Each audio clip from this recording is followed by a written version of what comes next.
everyone, this is Megha Pradhan, your homeroom educator, and I am back with my new session on the topic, the fundamental unit of life, that is cell. This topic is taken from the NCERT science book, grade 8. So, today we are going to discuss the fundamental unit of life, that is cell. Cell is the structural and functional unit of life. All living organisms consist of cells. Cell was first discovered by Robert Hooke.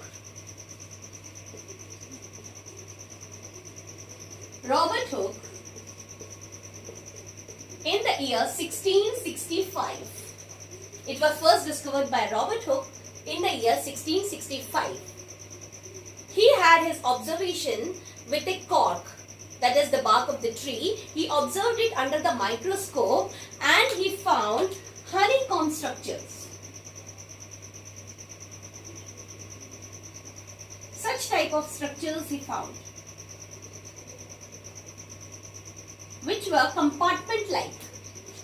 So he found these compartment-like structures under the microscope while observing the cork. Also, the Latin word cella means room. Cella means room. So, he named his observation as cell. Later on, after the discovery of the cell theory came into existence. Cell theory was proposed by Schleiden and Schwann. Cell theory was given by Schleiden and Schwann.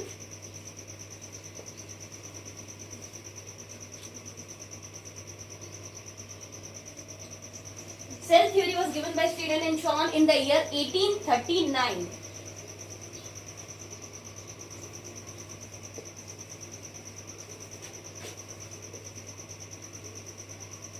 In 1839. What actually the cell theory says is that, first point, all living organisms are made up of cells.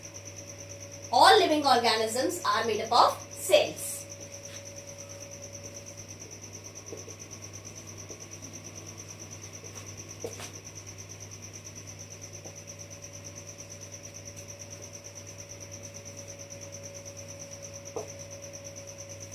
Secondly, it says that each cell arises from the pre-existing cell. Each cell arises from the pre-existing cell. And third point, which cell theory says, given by Schleiden and Schwann, was cell is the fundamental unit of life. That is, the cell is the structural and functional unit of life.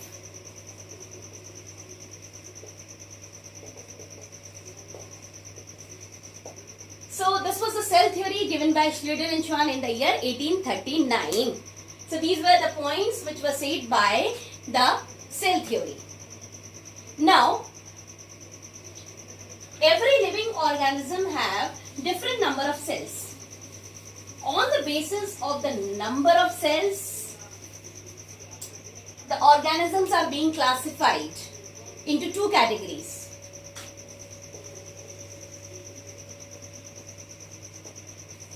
It is being classified into two categories, that is unicellular organisms and multicellular organisms.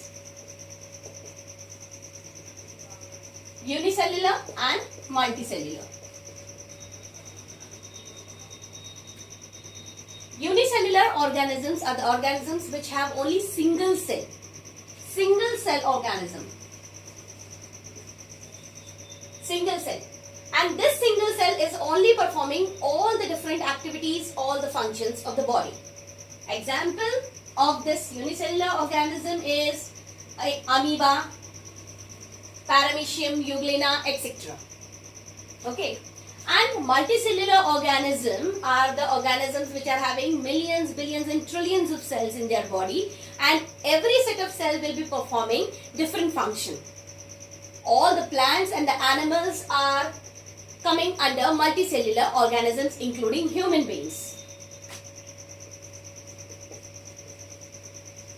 Example, plants and animals. So on the basis of the number of cells, organisms are being classified into unicellular and multicellular.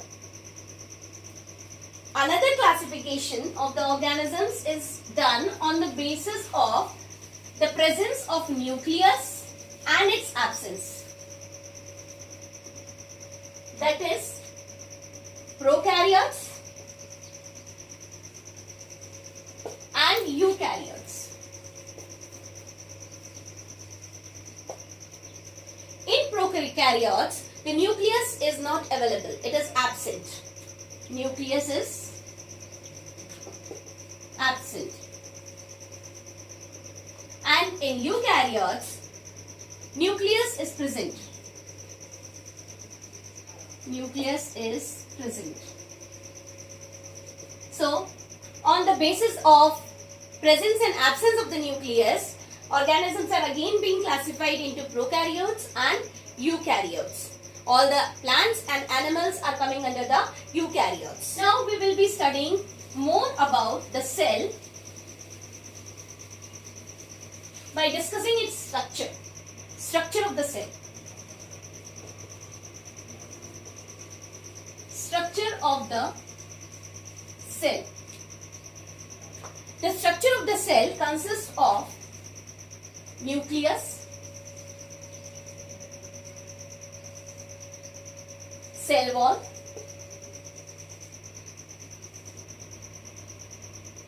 cytoplasm and plasma membrane.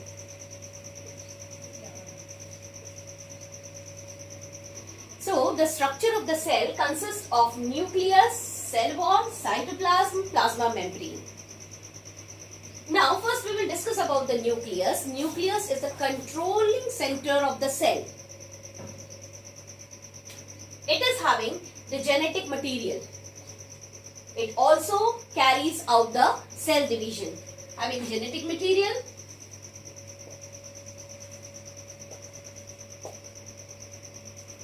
carries out cell division. Next is cell wall.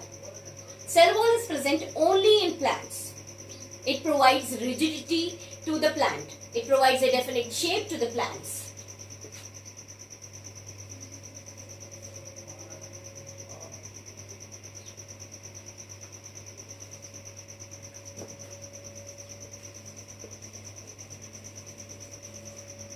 Cytoplasm. Cytoplasm is the fluid that is available in the cell. Fluid content. And it also consists of the cell organelles. All the cell organelles are there in the cytoplasm only. It is the fluid content.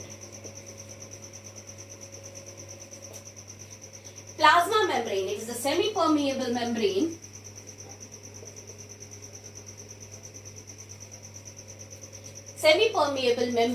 which allows the flow of fluid in and out. Now we will be discussing more about the cell organelles.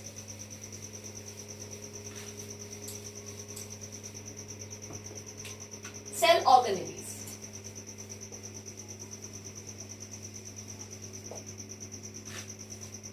First is mitochondria. It is called as the powerhouse of the cell.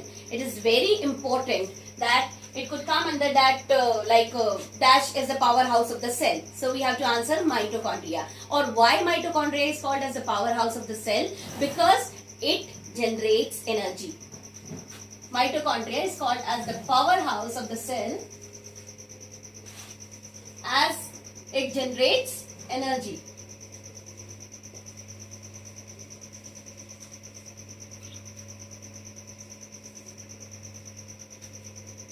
So mitochondria is available there. Next is Golgi apparatus.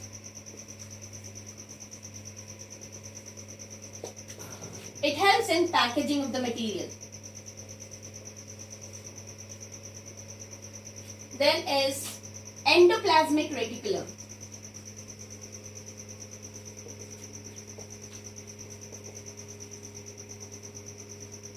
It helps in the synthesis of the protein and fats and lipids and all. So, this endoplasmic reticulum is also of two types like SER and RER. Smooth endoplasmic reticulum and rough endoplasmic reticulum. So, smooth endoplasmic reticulum will be synthesizing the lipid fats and rough endoplasmic reticulum will be synthesizing the proteins. And we can remember by the name that smooth endoplasmic reticulum, that is the fats and the lipids are the smoothly in touch, so they will be synthesizing the smooth material, that is fats. So this is endoplasmic reticulum.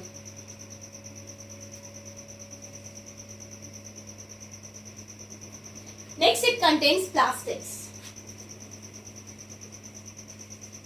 Plastids are only available in plants, not in animals. So, plastids are also of three types, that is chloroplast, chromoplast and leucoplast.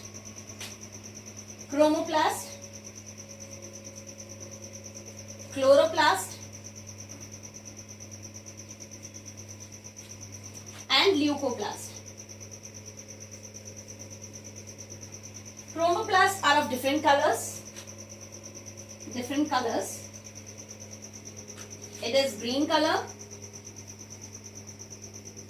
responsible for photosynthesis. This is chloroplast, green color, responsible for photosynthesis, and leucoplast is white in color. Cell organelles also include lysosomes. Lysosomes are called as the suicidal bags.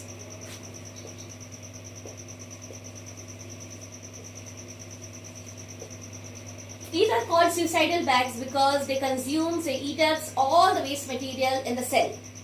So that's why they are called as the suicidal bags. So this is also every time being asked why lysosomes are called as the suicidal bags or dash are called the suicidal bags. That is the lysosomes. Next is after lysosomes, food vacuoles. Its function is to store the food. It is storing the storage of the food is done there. Storage of food takes place in food vacuoles. So these were the cell organelles which we discussed now. So after discussing all the organelles, cell organelles, we are going to discuss now the difference between the plant cell and the animal cell. And it is very important. Sometimes it is either asked to draw the diagram of the plant cell and the animal cell, or it may be asked to give the point of differences between the animal cell and the plant cell. So we are going to discuss now about the plant cell and the animal cell. This is the structure, as you can see it is drawn on the board, the structure of the plant cell and the animal cell. Now we will be having the labeling of this. This is the cell wall. Cell wall is only present in the plant cell. We are discussing about the plant cell. Cell wall is present only in the plant cell and it is very rigid and it provides the rigid shape to the plants. Okay, and then it is having the cell membrane. That is the semi-permeable membrane which can allow the fluid to pass. Here this is the food vacuole. Food vacuole. For storing the food. You can see the plants are having the bigger food vacuole than the animals. Animals are not having this much food vacuole because plants need to store a lot of food. Okay, so it is the food vacuole. Here it is the nucleus. Here it is the nucleus. This is the control unit or the central unit of the cell, and it is as we discussed earlier also that it is having the genetic material in it, and it also carries out the cell division we discussed in our previous part. Here this is the mitochondria.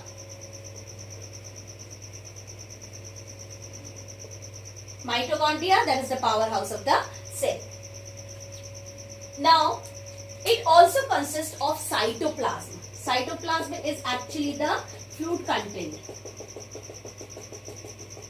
This is the cytoplasm. It is the fluid content in the plant cell, where all these cell organelles are present. Now coming to this side, this animal cell, it is also having the nucleus. Then these are the food vacuoles.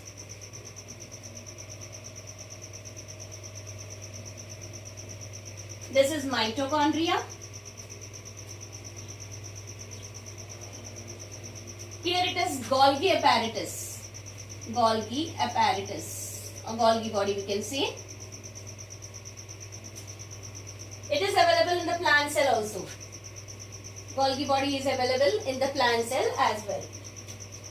These are the food vacuoles, mitochondria, and this is the nucleus.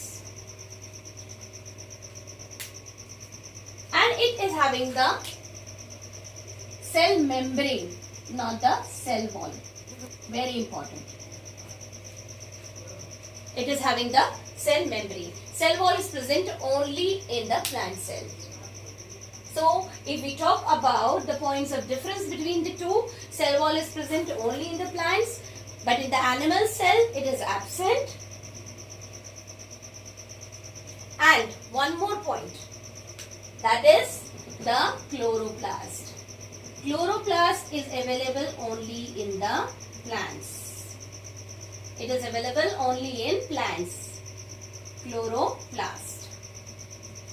It is green in color and it is available only in plants. So we can say the second point of difference, that is the chloroplast, is available only in plants and it is absent in animals. So this was the structure and the rest of the remaining items like nucleus, it is available in both. Mitochondria, powerhouse, is available in both. Then food vacuoles is available in both. Golgi apparatus is available in both. So, and we already discussed the function of all these organelles. So this is the cytoplasm that is available in plant cell as well as in the animal cell, where the cell organelles are present. So that was all about the plant cell and the animal cells. We discussed the point of differences, the similarities and the structure of the plant cell and the animal cell. So this is the fundamental unit of life, that is the structural and the functional unit of life. So hope you might have understood the session and enjoyed the session. If you have any queries, feel free to approach your homeroom educator, Megha Pradhan. Thank you.